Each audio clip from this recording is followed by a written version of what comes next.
What's up, guys? It's your boy GamingFo here, back with another video.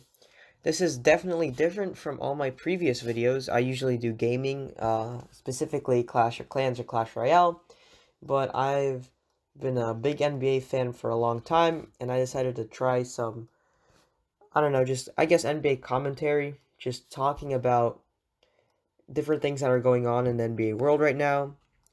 So today I'll be talking about the Houston Rockets losing to the Golden State Warriors. They lost yesterday. Well, at the time of me recording this, it was yesterday. The Warriors won 118-113. And a lot of people have been really upset with the Rockets because they were expected to beat the Golden State Warriors with Kevin Durant out with his left calf strain, I believe.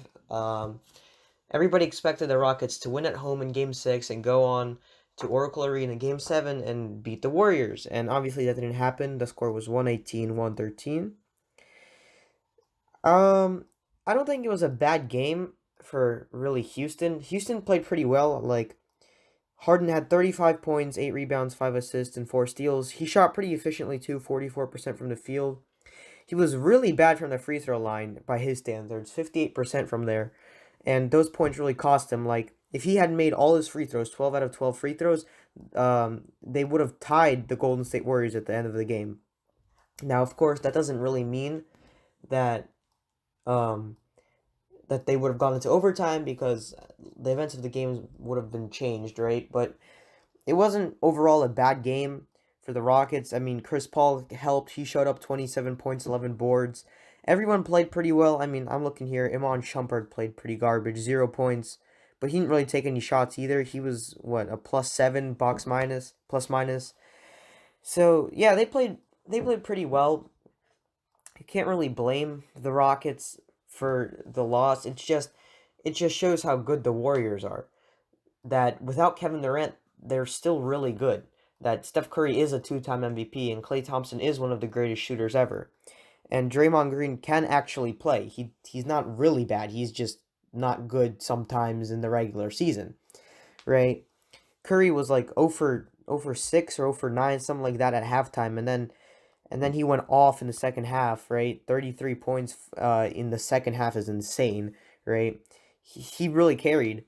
Klay was really handling the offense in the beginning of the game. It was overall just a really dominant performance by the Warriors and the Rockets just not being able to match the talent, right? And I think a big chunk of it is obviously the Rockets are really top heavy, and so are the Warriors, but top heavy for the Rockets is just James Harden and Chris Paul. And top heavy for the Warriors is Curry, Klay, and Draymond, right? And then Andre Iguodala has been pitching in all series, right? Um, so they've been doing great. And it's not really the Rockets' fault, as I think I've repeated a bunch of times now. What I do think is the Rockets shouldn't have lost this game.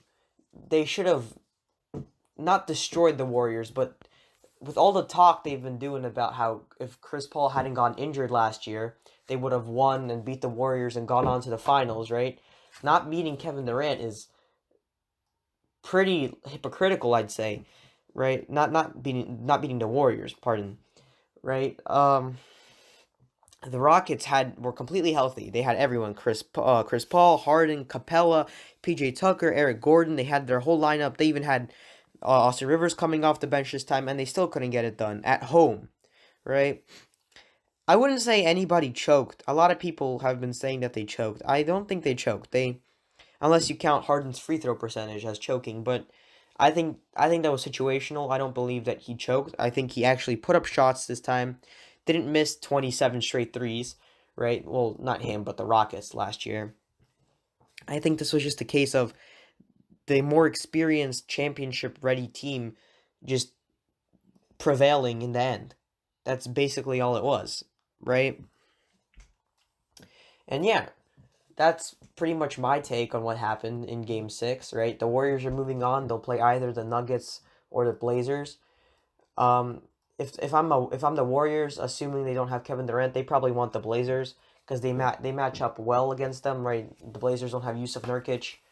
They're really reliant on C.J. McCollum and Damian Lillard, right? And like Clay can lock up at least one of those two, right? And then I think the Blazers don't have enough firepower to take out the Warriors. The Nuggets probably could beat the Warriors. No, scratch that. They couldn't beat the Warriors, but I think they could put up a fight, right? Um, I don't think Milwaukee out east will have any trouble dealing with the Sixers if they come out. And I don't think they'll have trouble dealing with the Raptors either, because the Raptors don't really have a bench, right? So, really, the Warriors want to get as much rest as they can coming out of the Western Conference. So yeah, that was my take. I'll be doing a couple more of these as the playoffs go on. I hope you guys enjoyed. Thank you very much.